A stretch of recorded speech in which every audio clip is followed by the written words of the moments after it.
envenenamiento accidental, fatiga y síncope, hipertensión, diabetes, osteoporosis y artritis, los temas del día de hoy.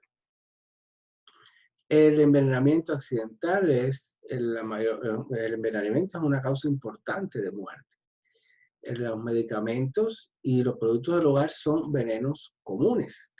Los niños y los adultos mayores están en riesgo. Vamos a hablar ahora del envenenamiento en los niños.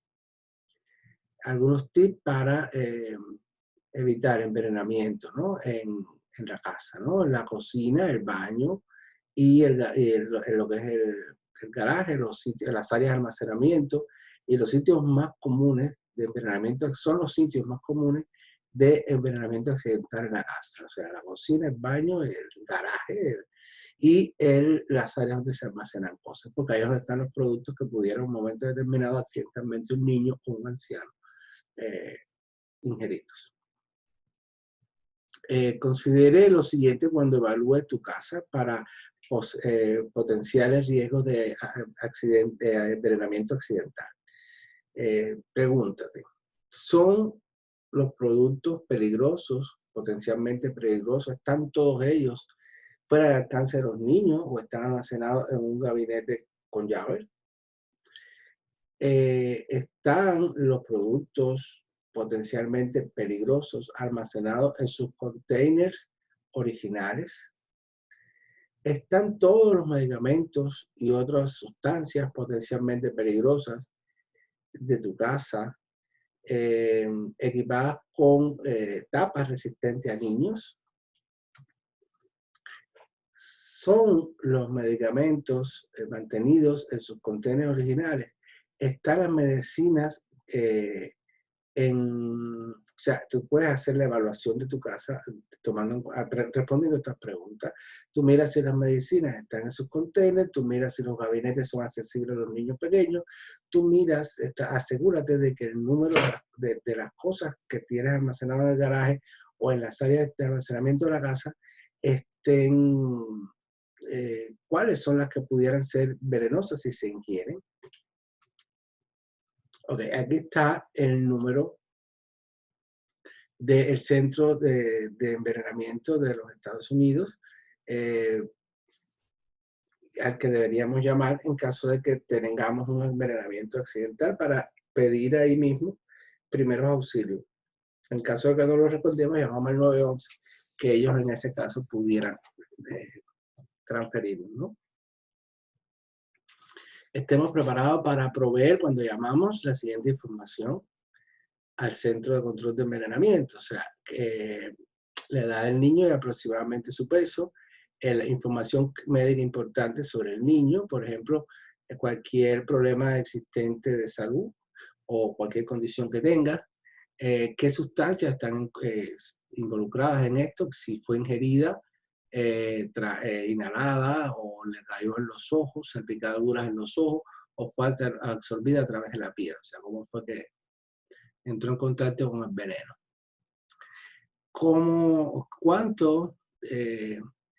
¿Qué cantidad de veneno potencial está involucrado, ¿no? Si no estás seguro de la cantidad exacta, puedes dar un estimado. Por ejemplo, si tú no estás seguro de cuántas píldoras se tomó, si tú sabes cuántas había en la botella, tú puedes asumir que el niño ingirió una cantidad determinada, si sabías cuánto estaba en el pote ese, ¿no? En el frasco donde estaban los medicamentos, en el caso que sean un medicamento. Tienes que también informar cualquier tratamiento que se le haya dado, si el niño está despierto o letárgico, o sea, si está consciente, letárgico o medio adormilado, o si exhibe a cualquier otro síntoma. Tú tienes que conocer tu exacta localización y cuán lejos tú estás del hospital más cercano. Tienes que el container original guardarlo o las botellas, porque ellas contienen una lista de los ingredientes que incluyen los medicamentos o los productos en cuestión, y esto va a ser de gran ayuda a la hora de recibir atención médica. Si un veneno ha sido inhalado, se saca al niño a buscar aire fresco inmediatamente, abre las puertas y las ventanas, Y si el niño no está respirando, pues empieza con respiración artificial. El poison, el envenenamiento de la piel. ¿Qué se hace si cae un veneno en la piel? Pues quitar la ropa y que está contaminada y comenzar a que fluya agua sobre la piel, ¿ok? Por 10 minutos completos. La puedes lavar gentilmente con jabón y agua y enjuagar la piel bien. Si cayó en los ojos, pues hay que enjuagar los ojos, ¿no? Con agua y, o sea, grandes cantidades de agua. Hay unos recipientes, unos, ¿cuál es el término? Yo tengo aquí, son unos elementos que se llaman ojeras, que tú lo llenas de agua y te lavas el ojo, mueves el ojo. Eso siempre uno debe tenerlo en casa. Es muy fácil de conseguir en la farmacia porque con esto se enjuaga el ojo fácilmente. O sea, no es fácil echar agua en el ojo, pero con esto se hace así y se lava y se vuelve a buscar más agua y más agua para que se dice que debemos estar lavando el ojo por lo menos 15 minutos y preguntar, o sea, pedirle al niño que abre y cierre los ojos todo lo que pueda para irrigarlo bien y no intentar forzar a abrirle los párpados en caso de que los tuviera cerrados completamente. Si el veneno ha sido tragado, entonces no se le debe dar nada hasta que no sea instruida qué se va a hacer, porque algunas sustancias cuando se ingieren resultan que son más irritantes y que pues, se han quemado y han irritado la boca y la garganta y el tracto digestivo, pero obligarlo a que vomite una sustancia corrosiva pudiera hacer mucho más daño. Entonces muchas veces lo que tratan de hacer ya en el hospital, en el centro de atención, o te pueden dar las instrucciones por teléfono, es tomar determinada sustancia que neutralice el efecto corrosivo de esta sustancia adentro. Y después pues la sacarían, pero con una intubación, pasa una sonda, algo que no tenga que volver a pasar por la boca y la garganta y el esófago, toda esta sustancia porque va a quemar más.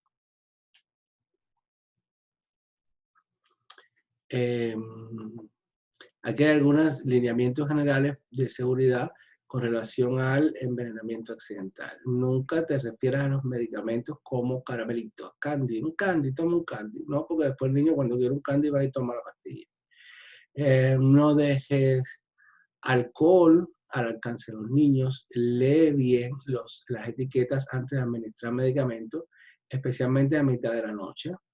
Siempre reemplaza coloca otra vez la cápsula, la tapa de seguridad tan pronto como tú tomes la medicina.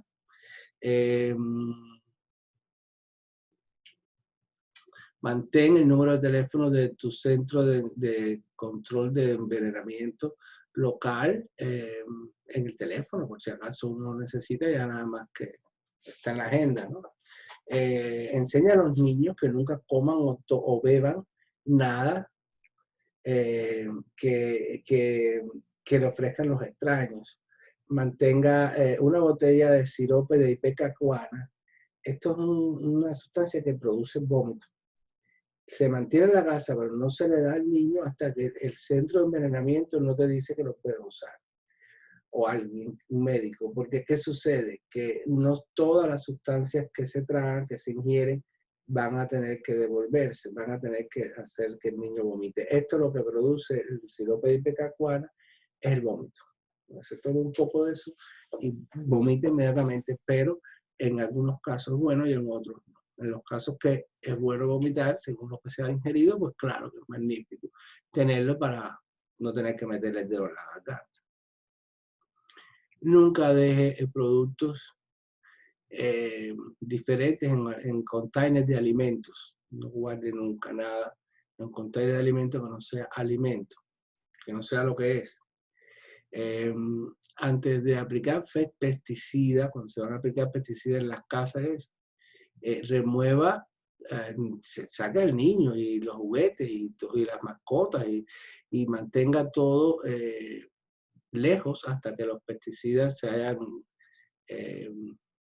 secado o hasta que, según lo que recomienda la etiqueta del producto que está usando. Estate alerta para que se repitan los envenenamientos. Cuando ocurre un envenenamiento en un niño, porque ha tragado un veneno, obviamente,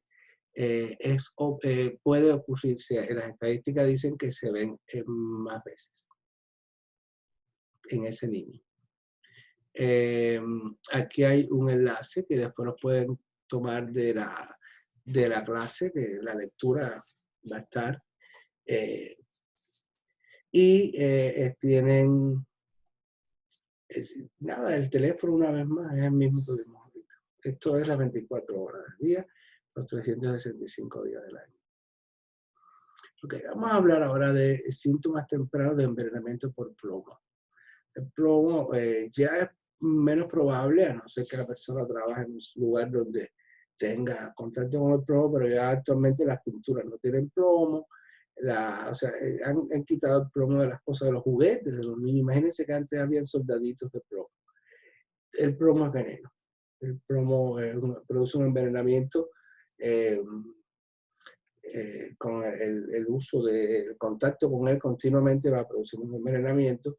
Los síntomas tempranos son fatiga, dolores de cabeza, irritabilidad y sabor metálico en la boca, sensación de asco en el estómago, disminución del apetito, pérdida de peso y problemas reproductivos. Estos son los síntomas tempranos.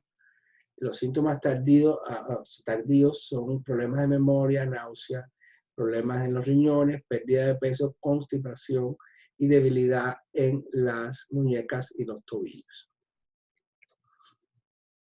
Ahora, en los adultos, ¿por qué ocurre un envenenamiento en adultos mayores? Bueno, por descuido, por intento de suicida, por confusión, porque no ven bien a la hora de leer las etiquetas.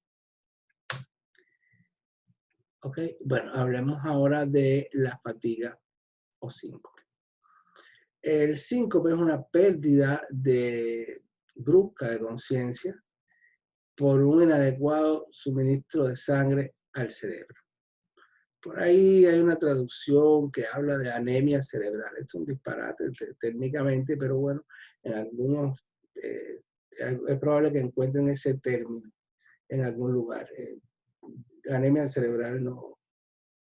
Pero bueno, un síncope, lo que sí estamos seguros cuando ocurre un síncope es que ha dejado de llegar suficiente sangre al cerebro. O por alguna razón, puede ser el problema cardiovascular, ¿no? O puede ser el problema de que la persona está deshidratada. Ahora vamos a ver unas cuantas causas de síncope, ¿no? Es un desmayo, básicamente. ¿No ve? El calor y la deshidratación pudieran provocar un cierto desequilibrio electrolítico que pudiera provocar un desmayo. El distrés emocional es bastante común cuando hay desmayo, que muchas veces es emocional, ¿ok? Se recupera después un poquito de alcohol, no sé qué, y ya se recupera. El hecho de ponerse de pie muy rápido, en algunas personas disminuye el flujo sanguíneo al cerebro y puede provocar esto. Ciertos medicamentos pudieran provocar desmayos, una disminución de la glucosa en sangre, ¿ok? Y problemas cardíacos, un poco de arritmia o un poco de disminución de la cantidad de sangre que bombea el corazón en un momento determinado, pudiera, por supuesto, disminuir la sangre en el cerebro y esto provocar el desmayo. Ahora, ¿qué se hace en una persona que está desmayada? ¿Qué hacemos como primeros auxilios? Bueno, la sentamos o la acostamos. Antes que ocurra la fatiga, si es posible. A veces la encontramos ya que se cayó. Pero si nos damos cuenta que se va a desmayar, pues claro que la vamos a sentar o acostar. Si está sentada, la persona debe doblar la cabeza y colocarla entre las rodillas, ¿sí? Para que aumente la sangre ahí. Si la persona está acostada, se le suben las piernas, ¿verdad? Para que vaya la sangre a la cabeza. Se le afloja la ropa, cinto, todo lo que tenga puesto, collar. Y no se deja a la persona que se levante hasta que los síntomas hayan pasado, por lo menos 5 minutos después que los síntomas pasen. Ayudar a la persona a estar sentada hasta que se recupere bien de la fatiga. Ahora, hablemos ahora de la hipertensión arterial. Ya vamos a hablar de algunas patologías. Esta patología es muy común. Este término lo que significa es que la presión sanguínea está alta. ¿Okay? Hay una serie de dolores, de síntomas, perdón, que pudieran estar vinculados. Algunas personas no sienten, no son asintomáticas. Dolores vinculados a que la presión está alta en un momento determinado, pudiera ser dolor en el pecho, confusión, oír ruidos o zumbidos, sentir latidos del corazón irregulares, tener un sangramiento nasal, estar muy decaído o tener cambios en la visión. Estas cosas pudieran ser síntomas. A algunas personas les alerta, otras personas nunca se enteran. Ahora, ¿qué puede provocar los problemas de presión alta? La presión alta, primero, hay una hipertensión arterial que es primaria, esencial, y hay una que es secundaria. Cuando una persona comienza a tener cifras tensionales elevadas o a tener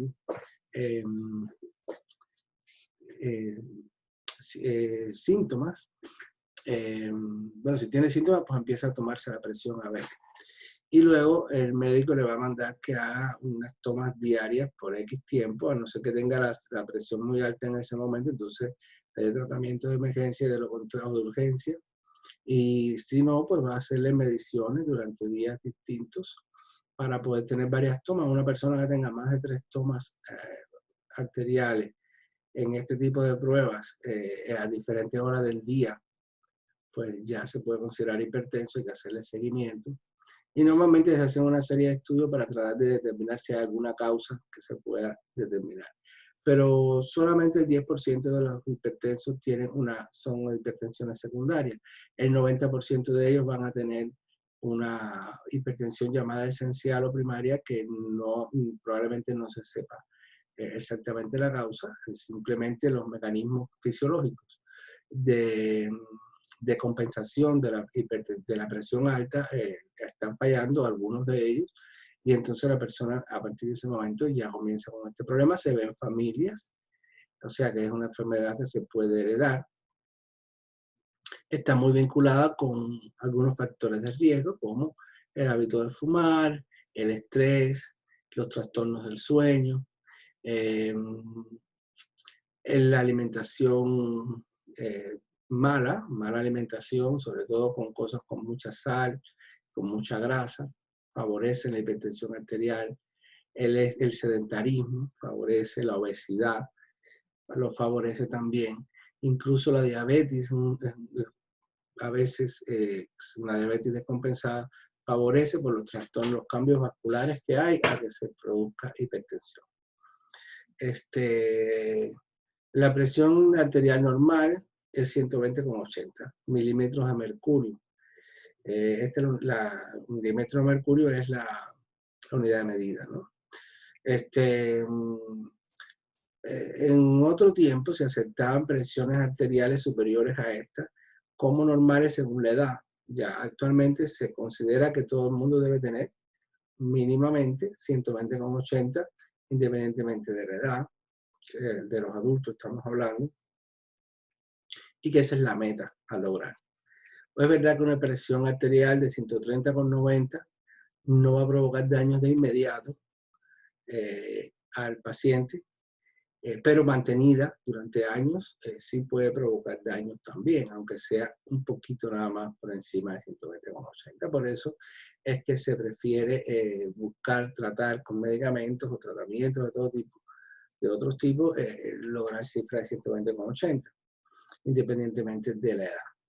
Y lo otro es que el hipertenso debe tener seguimiento con un médico primario, un médico de cabecera, que cada cierto tiempo le haga sus estudios y verifique las complicaciones de la hipertensión arterial son realmente serias, se daña el corazón, se dañan las retinas de los ojos, o sea, una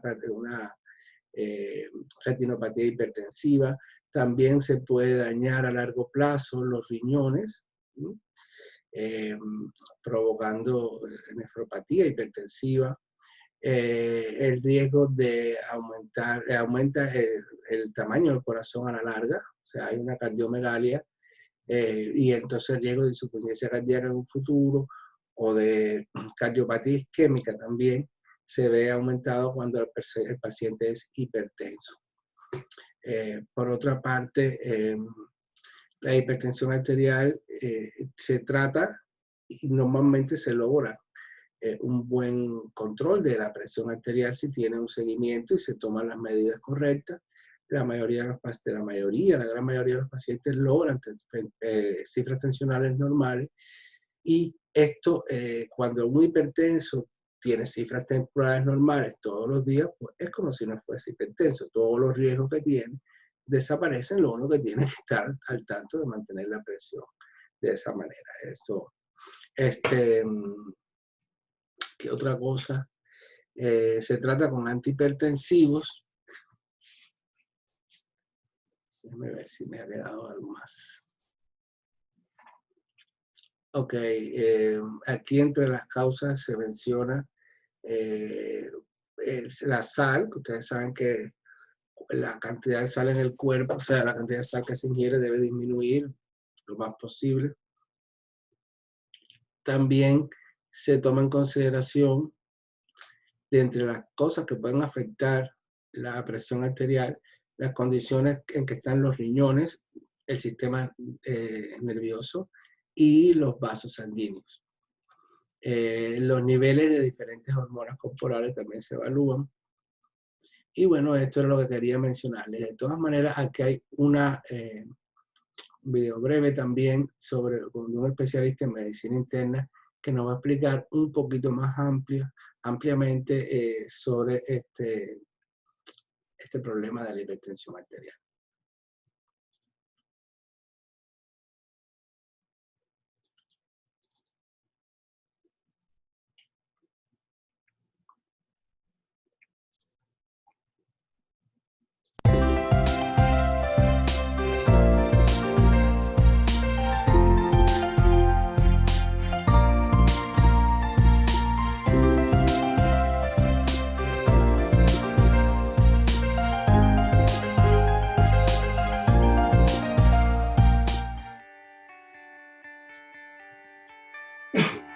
Doctor Luis Alfonso Medina, ¿qué es hipertensión arterial? La hipertensión arterial es una enfermedad de común ocurrencia en la población general. Se calcula que el 30% de las personas son hipertensas.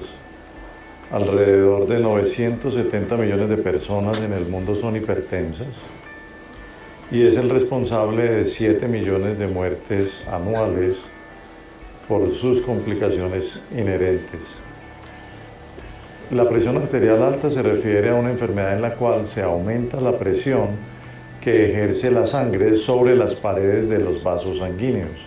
Haciendo una analogía con una tubería de agua, es similar lo que ocurre en el organismo cuando la presión está elevada. Es como si esa tubería que lleva el agua está elevada también, y la consecuencia de la enfermedad es que la sangre va a llegar a una gran presión a diferentes órganos de la economía corporal, generando daños de los cuales hablaremos luego.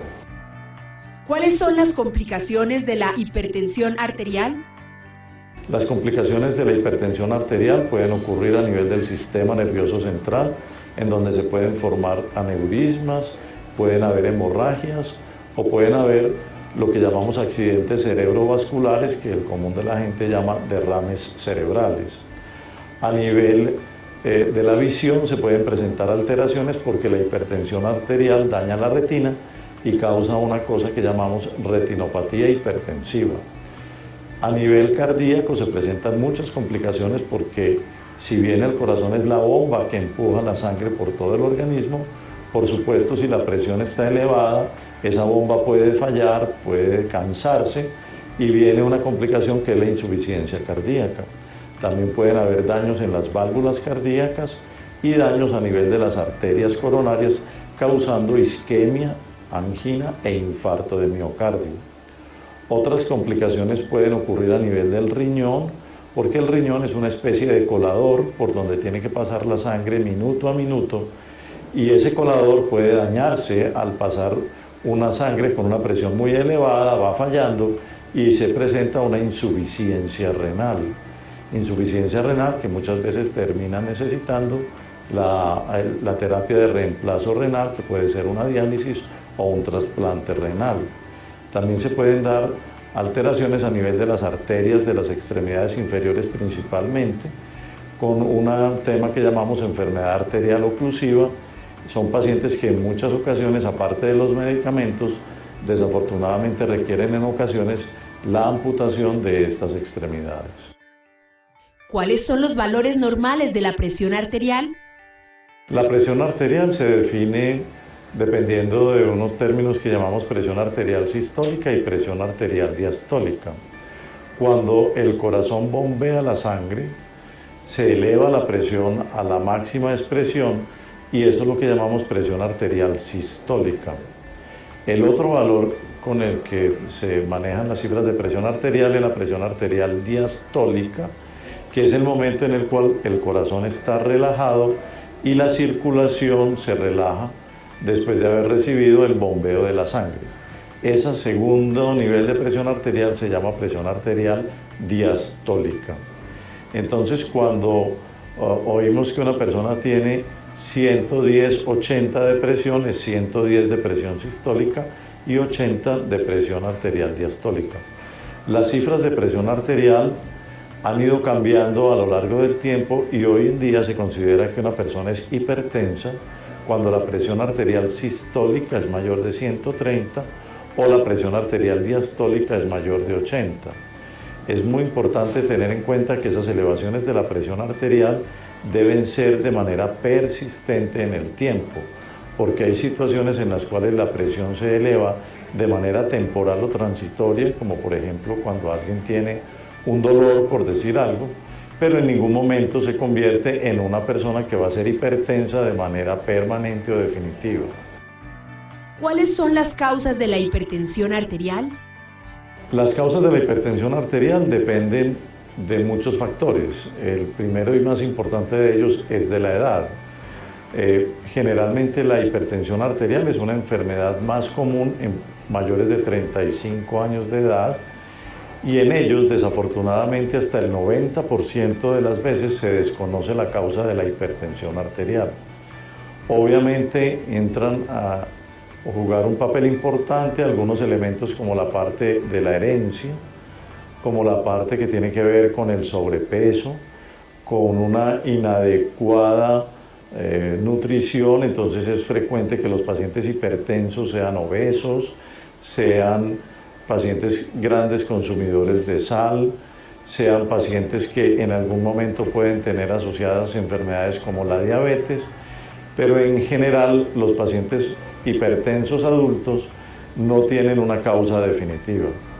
Es muy importante tener en cuenta el factor familiar porque muchos pacientes son hipertensos porque sus padres o hermanos también lo son. En personas menores de 35 años, las causas de la hipertensión arterial son no tan desconocidas, hay que tratar de establecer las causas de la misma y entran a jugar una serie de enfermedades como la insuficiencia renal, enfermedades endocrinas como problemas de tiroides, problemas de la glándula suprarrenal, estrecheces arteriales congénitas, etc.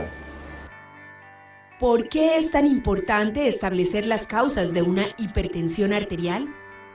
Es muy importante en esos pacientes menores de 35 años tratar de establecer la causa de la hipertensión, porque la hipertensión es una enfermedad que se va a tener para toda la vida y por ende el tratamiento va a requerirse, como decimos, hasta 3 días después de morir. Entonces es muy importante que el paciente se sepa si es o no es hipertenso y cuál es la causa, porque si se establece la causa se puede curar por completo. ¿Cuáles son los síntomas de la hipertensión arterial? Los síntomas de la hipertensión arterial son muy variables. Desafortunadamente, hasta el 50% de los pacientes hipertensos no tienen ningún síntoma y por ende en ellos la única manera de saber que son hipertensos es tomando la presión arterial. En algunos pacientes, que son menos del 50%, los síntomas pueden ser dolor de cabeza, cabeza abombada, mareos, palpitaciones, oleadas de calor, asfixia con esfuerzos de mediana intensidad y en algunas personas puede haber salida de sangre por la nariz, que es lo que conocemos con el nombre de epistaxis. ¿Cómo se diagnostica la hipertensión arterial? El diagnóstico de la hipertensión arterial requiere siempre, por supuesto, de la toma de la presión arterial. Esa toma de la presión arterial se puede hacer de varias maneras. La primera de ellas es en el consultorio. La toma de la presión arterial en el consultorio tiene muchas variables.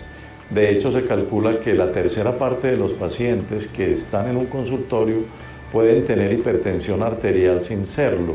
Eso es lo que hemos llamado hipertensión de bata blanca, porque los pacientes se estresan al momento de ir al consultorio donde el médico y se les eleva la presión arterial.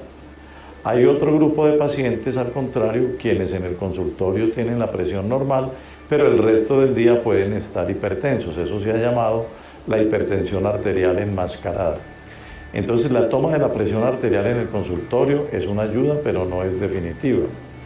Lo segundo es la toma de la presión arterial que hemos hecho de manera tradicional durante 3 días distintos, con el paciente asistiendo a una institución de salud y se le toma la presión a horas distintas en diferentes posiciones. Pero también se presta para el tema de la hipertensión de bata blanca. También se puede hacer las tomas de la presión arterial en casa, lo cual hoy en día es un método muy socorrido. Afortunadamente muchos pacientes pueden tener acceso a este medio con el equipo de toma de presión arterial en casa, domiciliario. Deben ser equipos que estén bien certificados y cuando se hacen esas tomas de presión arterial en la casa se deben tener condiciones especiales como de reposo previo, no tener ganas de orinar ni de defecar, no haber fumado ni tomado tinto en la media hora precedente y tomarlo siempre en el brazo. Los equipos que toman la presión arterial en la muñeca no son de ninguna utilidad para el diagnóstico de la hipertensión arterial. Los equipos se deben poner en el brazo y el brazo debe estar desnudo, no por encima de la ropa. Cuando se tome la presión arterial se debe tener el brazo apoyado en casa y se deben tomar 2 o 3 veces la presión con el mismo equipo y debe escogerse la mejor de ellas. De esos equipos que se tienen en casa es muy importante estar pendientes que los tengamos revisados, porque muchos de esos equipos se descalibran y la descalibración nos puede dar errores en la toma de la presión arterial. Finalmente, la manera más práctica que hemos venido utilizando para la toma de la presión arterial son los equipos de monitoreo ambulatorio de presión arterial de 24 horas, porque esos equipos nos permiten tomar la presión durante todo el día en el paciente que esté haciendo su vida y su actividad común y corriente. Permite la toma de la presión arterial en el día y en la noche y nos ayudan los equipos modernos a establecer de alguna manera si la hipertensión arterial es porque el paciente tiene mucho bombeo de sangre, por ejemplo, o porque está aumentado el volumen de sangre, o porque los vasos sanguíneos están con disminución en su diámetro, aumentando la resistencia al paso de la sangre. Entonces, esos equipos de monitoreo ambulatorio de presión arterial, que se llaman MAPA por sus siglas, son hoy en día probablemente el método de elección para el diagnóstico de la hipertensión arterial. ¿Cómo es el tratamiento de la hipertensión arterial? El tratamiento de la hipertensión arterial dependerá principalmente de la causa de la misma. Tenemos un par de medidas que se hacen, que son las medidas no farmacológicas, y las medidas farmacológicas. Las medidas no farmacológicas que pueden ser útiles para hipertensos leves incluyen el tratar de hacer actividad física. El ejercicio que se debe ser de por lo menos 150 minutos por semana, bien sean 3 tandas de 50 minutos o 5 de 30 minutos, y debe ser ejercicio aeróbico o cardio. Además es importante el control alimenticio, disminuir la ingesta de sal, controlar la ingesta de grasas, disminuir la ingesta de alcohol y de cafeína y evitar el abuso de otras bebidas energizantes muy comunes en nuestro medio. Igualmente debe disminuirse o abolirse el consumo de tabaco. Las medidas farmacológicas ya incluyen una serie de medicamentos que son del resorte del médico, que incluyen el uso de medicamentos que son útiles para disminuir, si es el caso de que esté aumentado el gasto cardíaco, la frecuencia cardíaca, o para relajar los vasos sanguíneos utilizando los vasodilatadores. Son un grupo de medicamentos que muchos pacientes utilizan. Hay que tener en cuenta que muchas veces no es suficiente un solo medicamento para el control de la hipertensión arterial, sino que se requieren varios medicamentos, hasta 2 o 3 medicamentos. Procuramos que esos medicamentos sean de dosis única para que de esa manera el paciente se adhiera más fácil a la terapia y la cumpla. En la escogencia del medicamento, el médico debe tener en cuenta muchos factores como la edad, la raza, las enfermedades concomitantes, por ejemplo la diabetes, etc. Para ampliar la información sobre hipertensión arterial, visítenos en www.clinicadelcampestre.com.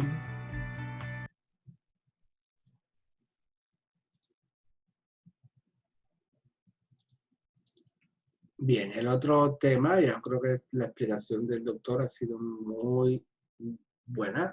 El otro tema es la diabetes, ¿no? La diabetes es una enfermedad crónica que se produce debido a un trastorno con la glucosa en sangre. Los niveles de glucosa en sangre, la glicemia, aumenta debido a un descontrol, a un mal funcionamiento muchas veces del páncreas o a una resistencia que hacen las células a la entrada de la insulina, de la glucosa, porque hacen resistencia a la insulina, o sea, o una combinación de ambos factores. La diabetes se puede clasificar en tipo 1 y tipo 2. La diabetes tipo 1 es la llamada diabetes juvenil o infantil, sí, la tipo 1 es juvenil o infantil, y la tipo 2 es la que aparece ya en la adultez, ¿no? La diabetes tipo 1 todos los diabéticos tipo 1 son insulinodependientes. Ellos tienen una situación mucho más compleja porque la diabetes aparece en la juventud o en la infancia. Y los diabéticos tipo 2 muchas veces se manejan con hipoglicemiantes orales y no tienen mucha dificultad en controlarlas si responden bien y si hacen la dieta adecuada y el ejercicio adecuado. Generalmente resuelven bastante bien, a no ser que no hagan estas cosas, y si se descuidan, por supuesto. Con la diabetes pasa lo mismo que con la hipertensión, que si se mantiene controlada, pues los riesgos de complicaciones disminuyen muchísimo o pueden hasta desaparecer, porque si un diabético no tiene cifras de hiperglicemia nunca, porque hay un control riguroso, pues es como si no tuviera diabetes, la misma historia. Hay una etapa de la diabetes que es la llamada prediabetes, que en realidad es un término un poco confuso, pero que implica que la persona no ha alcanzado todavía el deterioro suficiente como para que aparezca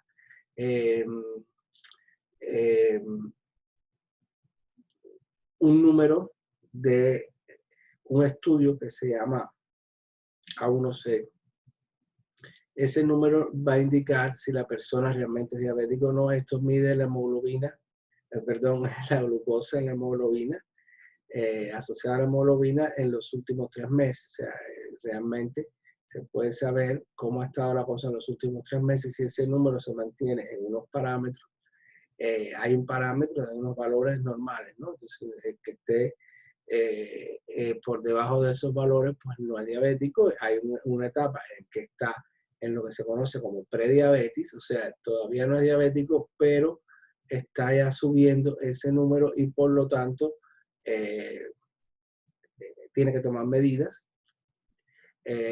Muchas veces esas primeras medidas son de dieta y de ejercicio y ver cómo se comporta esto y estar atento. Y luego, cuando pasa a la etapa, cuando supera la cifra de este número de la A1C, que ya es diabético, pues ya es diabético, y a partir de entonces hay que tratar de que ese número vuelva a los niveles de prediabético o incluso de una persona normal, o sea, sin diabetes. ¿Por qué se puede lograr? O sea, una persona diabética puede tener una A1C en niveles normales, lo que quiere decir que está totalmente controlada. Paralelamente se hacen las glicemias diarias que se pueden hacer, algunas veces se le indica que se haga 3 veces al día o más, otra vez una sola vez, depende de cómo el médico vea que está evolucionando este paciente y si está más o menos controlado o no. Y esto ayuda mucho también a que el paciente sepa cómo está la cosa y pueda regular, ¿no? Los medicamentos que el médico va a mandar van a estar en dependencia de ese número A1C y de las medidas, de la forma en que, y la dosis y el tipo de combinación que usa también va a cambiar en la medida en que el paciente haga cambios en su vida. O sea que el tratamiento que ahora puede funcionar, después puede disminuir o hasta suspenderse por un tiempo porque está logrando con recursos no farmacológicos el objetivo, que es mantener la glicemia dentro de los valores normales. Entonces, después de esto, vamos a ver un pequeño video también con una explicación de un especialista.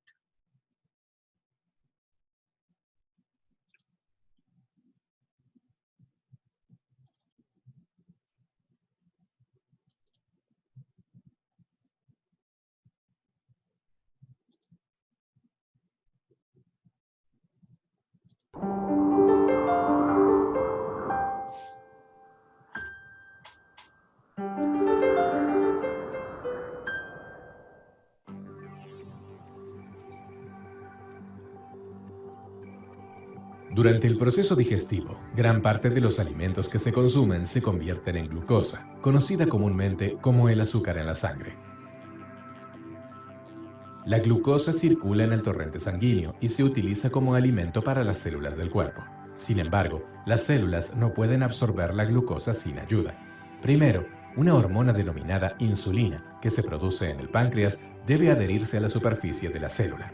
Cuando esto ocurre, las células del cuerpo pueden absorber la glucosa y el nivel de azúcar en sangre vuelve a un valor normal y saludable. Cuando el cuerpo no produce suficiente insulina o cuando no puede utilizar eficazmente la insulina que produce, el trastorno puede derivar en diabetes. La diabetes mellitus es un trastorno que afecta la capacidad del cuerpo de utilizar eficazmente la glucosa en la sangre. Existen dos tipos diferentes de diabetes. En la diabetes de tipo 1, el páncreas no produce nada de insulina y por tal motivo la glucosa no puede absorberse para reabastecer a las células. En la diabetes tipo 2, el páncreas produce la insulina pero no funciona adecuadamente, de manera que las células no pueden absorber la glucosa en forma uniforme. Esto impide que las células del cuerpo puedan alimentarse. Si no se trata, la diabetes aumenta el riesgo de sufrir una enfermedad cardíaca, un derrame cerebral, daño en los riñones o ceguera. Esta enfermedad puede retardar la cicatrización de las heridas, puede derivar en trastornos de la piel o problemas en los pies, que en ocasiones deben amputarse. La buena noticia es que la diabetes puede controlarse con dieta, ejercicio y medicamentos. Se utilizan diversos medicamentos para controlar ambos tipos de diabetes. Las tiazolidinedionas son una clase de drogas que pueden tomarse en forma de píldoras con los alimentos. Estos medicamentos optimizan el funcionamiento de la insulina para controlar el nivel de azúcar en los músculos, las grasas del cuerpo y el hígado. Cuando estos medicamentos se unen a los receptores dentro de los núcleos de las células, ayudan a las células para que a su vez se unan a la insulina. Esto permite que el cuerpo absorba eficazmente la glucosa del torrente sanguíneo. La diabetes puede no causar ningún malestar. Sin embargo, si no se trata, puede afectar el cuerpo sin que uno lo note. Minimiza el riesgo de que surjan complicaciones relacionadas con la diabetes, como las enfermedades cardíacas o renales, la ceguera o los trastornos en los pies. Para ello, siga una dieta adecuada, no fume, haga ejercicio periódicamente y asegúrese de continuar tomando los medicamentos que le recetó el médico. Los riñones son dos órganos pequeños con forma de frijol ubicados en la parte posterior del torso, debajo de las costillas inferiores. El cuerpo puede funcionar perfectamente con un solo riñón sano.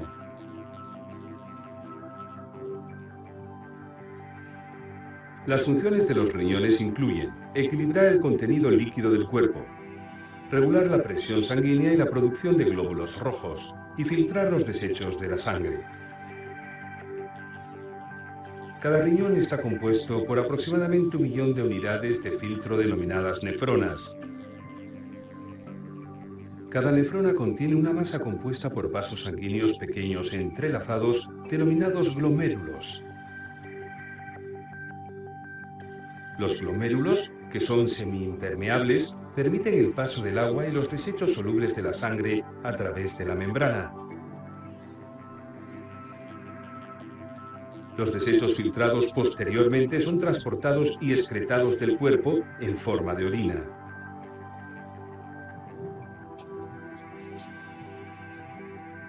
La diabetes es un trastorno causado por un exceso de glucosa o azúcar en el torrente sanguíneo que puede dañar la membrana y derivar en presión arterial alta. Este incremento de la presión arterial hace que los riñones filtren demasiada sangre y, en consecuencia, que las nefronas trabajen en exceso y se dañen.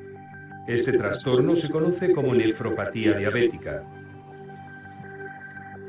Debido a que los filtros de los glomérulos que se encuentran en las nefronas ya no funcionan, los desechos que deberían ser filtrados y eliminados comienzan a acumularse en el cuerpo y se pierden proteínas sanguíneas importantes que deberían retenerse. Los síntomas de esta enfermedad no aparecen hasta que el daño afecta el 80% de los riñones. Cuando aparecen, generalmente incluyen inflamación, cansancio extremo, pérdida del apetito, presión arterial alta y orina y sed en exceso. Cuando se pierde entre el 85 y el 90% de la función renal, se utiliza el término insuficiencia renal en etapa terminal y se recomienda hacer diálisis. A veces es necesario un trasplante. Aproximadamente entre el 10 y el 20% de las personas con diabetes con el tiempo contraen nefropatía. No obstante, un estilo de vida saludable puede retrasar e incluso prevenir la enfermedad. Esto implica controlar cuidadosamente los niveles de glucosa, mantenerse activo, mantener la presión arterial en un valor saludable y mantener un peso saludable.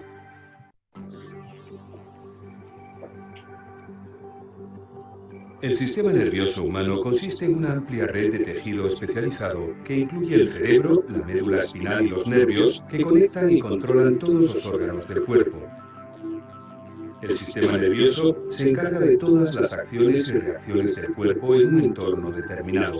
Esto es posible gracias a una serie de impulsos eléctricos que pasan de una neurona a otra, células nerviosas, desde y hacia el cerebro. Estos nervios pueden ser autonómicos, sensoriales o motores. Los nervios autonómicos controlan actividades involuntarias como los latidos y la digestión. Los nervios sensoriales transmiten al cerebro las sensaciones del tacto, la temperatura y el dolor.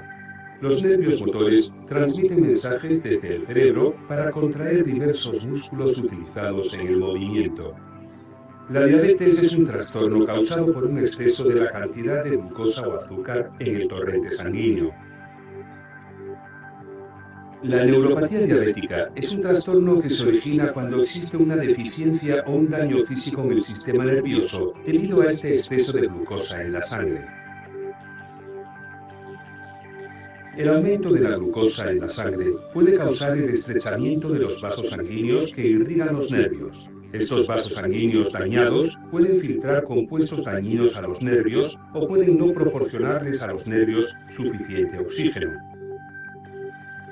El exceso de glucosa puede estimular un ataque inmunológico contra la capa que recubre los axones de los nervios, por lo que los impulsos que transmiten tales nervios resultan dañados o disminuidos.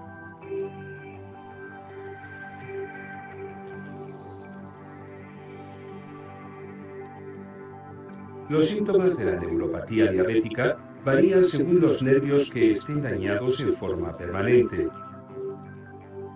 Algunos síntomas incluyen presión arterial baja, estreñimiento, dolor, entumecimiento, pérdida de sensibilidad y movimientos incontrolables. La mejor manera de prevenir o tratar esta afección es llevar un estilo de vida saludable y controlar cuidadosamente los niveles de glucosa. Si las personas diabéticas se controlan el peso, se mantienen activas, dejan de fumar y, lo que es más importante, mantienen los niveles normales de azúcar en la sangre, pueden disminuir las posibilidades de que esta afección derive en neuropatía. En la visión normal, la luz pasa a través de la córnea a la superficie externa del ojo, luego a través de la pupila y el cristalino y se enfoca en la retina.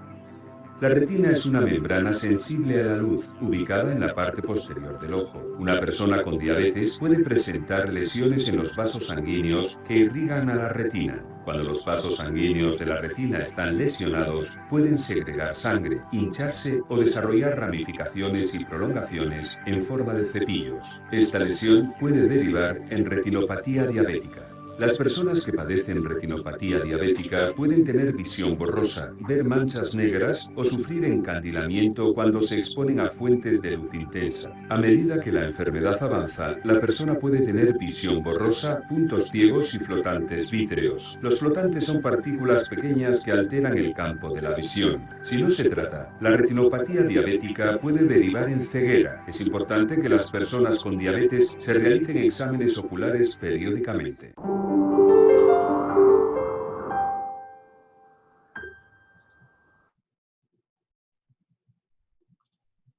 Bueno, Is it possible to increase your retirement income by as much? después de esta explicación sobre la diabetes que plantea realmente las complicaciones posibles y que es en realidad bastante claro, me parece, vamos a hablar de la osteoporosis. La osteoporosis es una enfermedad que se presenta mayoritariamente en mujeres, pero también el hombre la padece. Se debe a la descalcificación de los huesos. En la mujer aparece casi siempre después de la menopausia. Está relacionado con el envejecimiento. Los huesos comienzan a perder la dureza interior y a perder calcio y aparecen como huecos, poros, ¿ok? En ellos que a la larga van a producir varias cosas. Una es que hay un cambio va disminuyendo un poco la estatura porque la persona va encorvándose, van a acentuarse las desviaciones en la columna que hace que la persona vaya inclinándose hacia adelante y aparezca aquí una especie de maleta, creo que le dicen popularmente, la maleta, la muleta, no sé, no recuerdo cómo se llama esto, bien, porque se va encorvando, porque los huesos van perdiendo la fuerza y la columna empieza a desviarse hacia adelante. Esto a largo plazo, estas desviaciones pueden llegar a producir trastornos en la cavidad torácica, en los órganos que están ahí adentro, porque se está encorvando, y además trastornos de compresión de los nervios que salen de la médula espinal, los nervios espinales, incluso de la médula en un momento determinado, porque se acompaña casi siempre de otros cambios degenerativos de la columna. Por otra parte, la fragilidad, los huesos se hacen cada vez más frágiles y se pueden fracturar incluso espontáneamente. Muchas veces las fracturas de cadera se deben a osteoporosis avanzada, que en un momento determinado ocurre la fractura y entonces el paciente se cae. No es que se caiga y se produzca la fractura, sino que la fractura ocurrió primero y la paciente o el paciente cae. Es lo más común que ocurra, ¿no? También cualquiera se da un mal golpe de una caída y se rompe un hueso, obviamente. Bueno, voy a mostrarle algunas imágenes de los huesos que aparecen dañados con esto.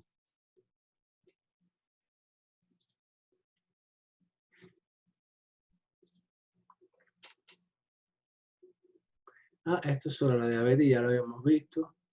Creo que, disculpen porque creo que no hablamos de todo esto, las cifras normales de glicemia son entre 80 y 120 antes de comida y entre 100 y 140 a la hora de dormir. Son las cifras que recomienda la Asociación Americana de Diabetes, mantenerlo de esta forma. A la hora de dormir es mejor tener la glicemia un poquito alta, porque acuérdense que van a pasar 12 horas sin comer y entonces el organismo tiende a producir un efecto de compensación a obtener más glucosa de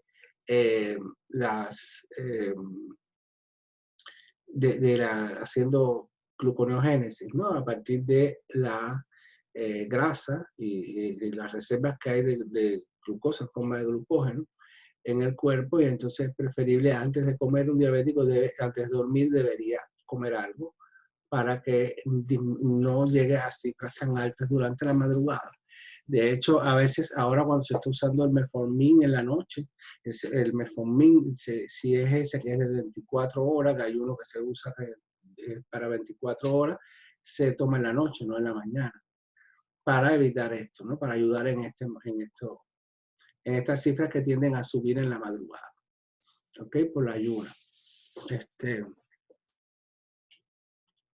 Bueno, ya por fin hablemos de la osteoporosis. Es una debilidad de los huesos, del tejido óseo, pérdida de la densidad ósea.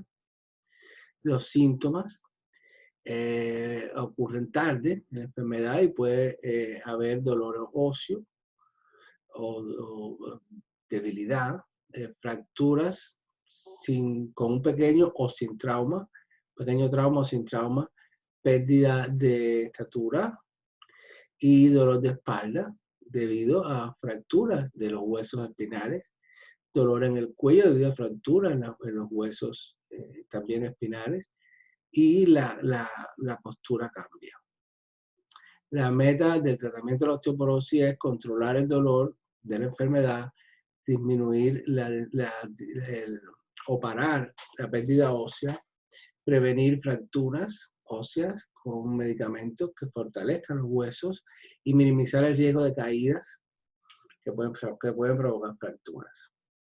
Se hace un scan de bone density, o sea, densidad ósea. Se mide ahí la densidad ósea de todos los huesos. Aquí vemos un hueso normal y un hueso con osteoporosis. Fíjense que las trabéculas comienzan a permitir más espacio entre ellas. ¿Ven? Entonces hay una pérdida de la densidad ósea. Creo que esto ya lo vimos todo lo que dice aquí. Pues esto puede ser resultado de una enfermedad, de una deficiencia hormonal o dietética, o en la edad avanzada. El ejercicio regular y las vitaminas y los suplementos de vitaminas y minerales pueden reducir y a veces revertir la pérdida de densidad ósea. Miren lo que yo les decía de la postura, cómo se modifica. ¿Ven? Aquí vemos cambios y se puede ver cómo esta modificación afecta el espacio que tienen los órganos torácicos para estar, ¿no? La fractura de cadera ¿ok? Y bueno, la vitamina D, la leche que tiene mucho calcio, el queso, son alimentos que son recomendados. La vitamina D, aquí hay un sol por eso, porque ustedes saben que se sintetiza en la piel debido a cuando tomamos sol. Ok. Bien. ¿Qué complicaciones? Bueno, fracturas de compresión de la columna vertebral, disability provocada por una debilidad ósea severa, fracturas en la cadera, en las muñecas y pérdida de la capacidad de caminar debido a las fracturas. Hablemos ahora de otra enfermedad, de la artritis. La artritis realmente es casi que un síndrome porque hay muchos tipos de artritis. Cuando tú te pones a analizar, bueno, más de 100 tipos de artritis distintos. Una artritis, por definición, es la inflamación de uno o más huesos. Y esto va a provocar el cuadro inflamatorio que incluye dolor, calor, inflamación, pérdida de la movilidad, o sea, limitación, impotencia funcional, se limitan los movimientos, ¿ok?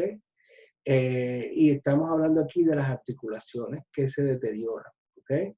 Esta enfermedad puede presentarse temprano en la vida, puede aparecer la artritis reumatoidea, puede presentarse muy temprano. Hay otras artritis que también se presentan desde la adolescencia a veces.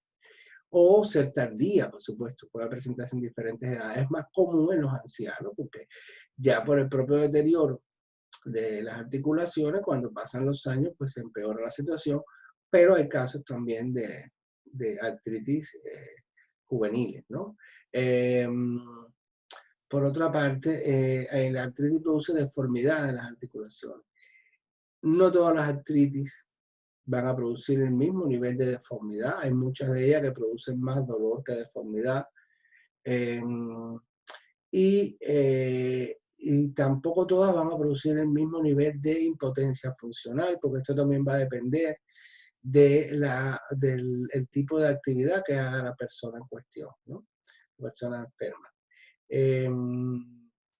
Los tratamientos en la artritis son todos básicamente paliativos, muy poca probabilidad de curarla, a no ser que sea una artritis local debido a una infección que tiene entonces un tratamiento diferente. Pero este tipo de artritis que son procesos degenerativos, es muy difícil que puedan ser curadas, entonces el paciente tiene que acostumbrarse a vivir con esto. Y hacer tratamientos que le ayuden en las crisis de dolor mayor, tomar analgésicos y antiinflamatorios. Los analgésicos y los antiinflamatorios continuos también tienen sus cosas, no es que también ellos puedan vivir, no siempre les funcionan, algunos sufren mucho, otros resuelven con eso, pero no lo pueden tomar permanentemente porque se les afecta entonces el estómago, se tiene otras consecuencias tomar continuamente antiinflamatorios y analgésicos.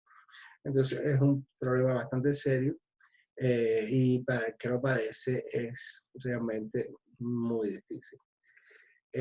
A veces tenemos una artritis muy localizada en una articulación específica y es una inflamación que puede ser pasajera. También existe artritis aguda que puede poco a poco en un área, en un lugar específico. Eso se da en casos de traumatismo, infecciones locales, pinchazos, una articulación que pudiera ser tratado y desaparecer después.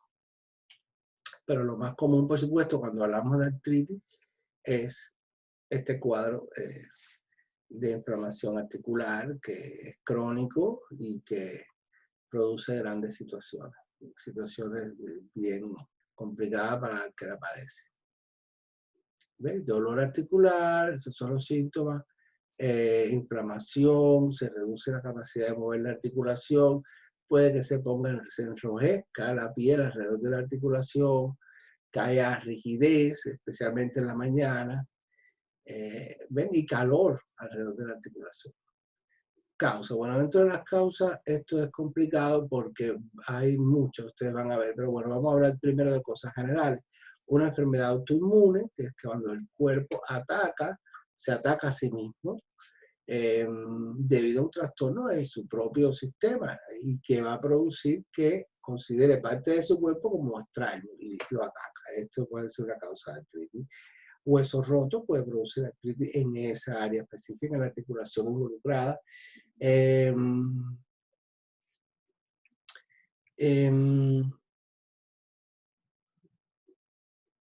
Infecciones también, que una bacteria o un virus pudiera provocar una artritis en un área determinada. Bueno, aquí viene una lista grande de tipos de artritis,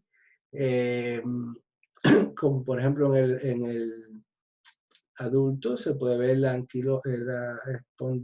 espondilitis anquilosante, infecciones por hongos como la blastomicosis, una artritis gonocócica, la gota, la artritis reumatoide juvenil y infecciones bacterianas de otro tipo que no sean gonocócicas.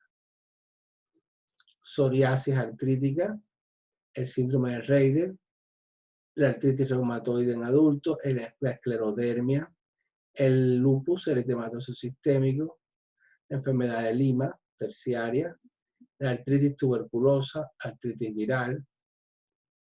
Okay, acuérdense que hay 100 tipos de artritis, así que estas listas serían muy largas. Okay, aquí estamos viendo una articulación, en este caso de la rodilla, saludable, y aquí la vemos con artritis, está inflamada. Vean cómo, imagínense, cuando la persona camina, obviamente le va a tener dolor. Muchas veces en estos casos, cuando son muy dolorosas y afectan la marcha y eso, muchas veces les requiere intervención quirúrgica, que a veces la hacen por artroscopía. Es decir, entran aquí y no abren, sino que entran y hacen la cirugía a través del orificio, como si fuese, bueno, este tipo de cirugías robóticas que están haciendo últimamente, no solo esto, sino en otras partes del cuerpo, pero a veces con eso se resuelve y no tienen que hacer una herida y hacer toda la complicación. A veces hay que cambiar todo esto y poner una articulación ahí como una prótesis, ¿no? de rodilla. Aquí vemos en estadios ya avanzados de la artritis las deformidades y estos nodos que se forman aquí. Aquí está señalando las inflamaciones que se ven afectadas de la artritis reumatoide. Es horrible porque miren cuántas son.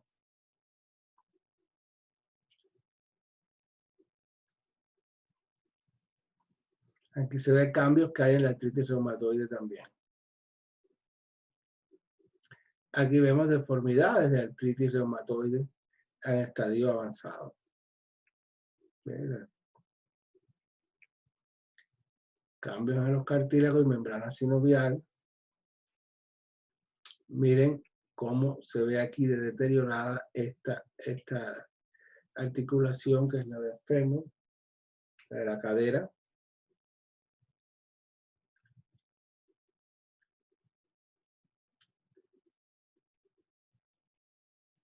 Okay. Las complicaciones de la artritis son dolor crónico, restricciones del estilo de vida y deshabilitación. Ok, ahora vamos a escuchar a un especialista en manos hablar sobre la artritis y estas deformidades, sobre todo las que ocurren en las manos.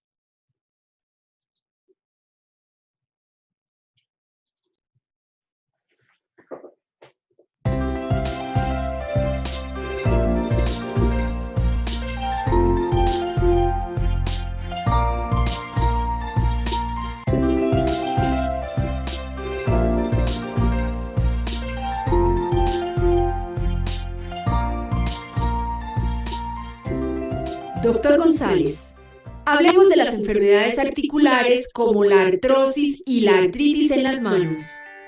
Hablando de las enfermedades articulares de las manos, dos grandes grupos comprometen las articulaciones. Uno es la enfermedad tipo artritis reumatoidea y la otra es la osteoartrosis o osteoartritis. La diferencia es que la artritis reumatoidea es una enfermedad que generalmente comienza en pacientes más jóvenes, usualmente en la segunda y tercera década de la vida. Sin embargo, en ocasiones hay compromiso desde la niñez. En la enfermedad de la artritis reumatoidea generalmente hay mayor compromiso de la funcionalidad y es muy agresiva en cuanto a su actividad inflamatoria. Los pacientes, y en este caso tenemos a don Hernán, que es un paciente nuestro de la clínica, empiezan a tener deformidades con inflamaciones inicialmente, después deformidades, incluso en algunas ocasiones completas dislocaciones de los dedos y de la muñeca y de todas las articulaciones en general. Son generalmente muy dolorosas y requieren un tratamiento muy precoz en cuanto al manejo por el reumatólogo e incluso por nosotros los cirujanos para hacer reconstrucciones o limpiezas articulares para mejorar su función. El otro grupo grande son las enfermedades tipo osteoartritis o artrosis, que son enfermedades de personas mayores, en este caso quinta, sexta década de la vida, en donde se empiezan a notar nódulos y engrosamientos de las articulaciones ya más de los dedos, en el cual hay pequeñas deformidades y en el que el dolor es un síntoma, pero no necesariamente muy severo. Esta, por el contrario, es más lenta en su evolución y la mayoría de las veces el manejo es sintomático. Me refiero a sintomático, el manejo está enfocado básicamente al dolor.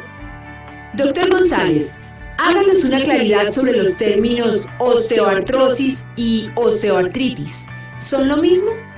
Sí, se llaman indistintamente osteoartrosis y osteoartritis. La mayoría entran en el genérico artrosis, que es la enfermedad degenerativa de las articulaciones. ¿Cuáles son los síntomas de las enfermedades articulares como la artrosis y la artritis en las manos? El síntoma cardinal de la enfermedad de las articulaciones es el dolor. En unos casos el dolor está asociado a mayor pérdida funcional, y me refiero a pérdida funcional, pérdida de fuerza o deformidades que hacen que se superpongan dedos y genere mayor dificultad para las tensiones y los agarres. ¿Cuál es el tratamiento para la artrosis y la artritis? Los dos grupos son diferentes. La osteoartrosis o artrosis, la mayoría de las veces empezamos un manejo que consideramos sintomático. ¿A qué me refiero? Tratar de mejorar el dolor cuando hay y mejorar la funcionalidad o la movilidad de las manos mientras esté afectando este proceso. Cuando las deformidades se vuelven severas, por decirlo así, incapacitantes o grotescas, que a la persona lo afectan desde el punto de vista personal, los dedos torcidos, las infiltraciones y los medios filtros son posibilidades para manejar el dolor, y cuando la deformidad es tal que no permite una función adecuada, ya el procedimiento quirúrgico permite mejorar la función. En la cirugía, que es el último escalón del tratamiento, por decirlo así, la mayoría de las veces hacemos artroplastias, que es cambiar la articulación y hacer que funcione de otra manera, ya sea con prótesis o con interposiciones, o artrodesis, que es hacer que se fusione la articulación, y cuando dejamos fusionar la articulación, el hecho de no tener movimiento pues limita el dolor. Sin embargo, la mayoría de los pacientes se pueden manejar de manera sintomática con antiinflamatorios, analgésicos y modificaciones de las actividades de la vida diaria.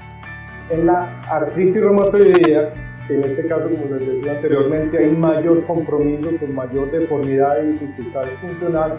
Tenemos que hacer intervenciones a veces más precoces. La piedra angular en la artritis reumatoidea la maneja el reumatólogo. Y en este caso se utilizan varias líneas de tratamiento medicamentoso.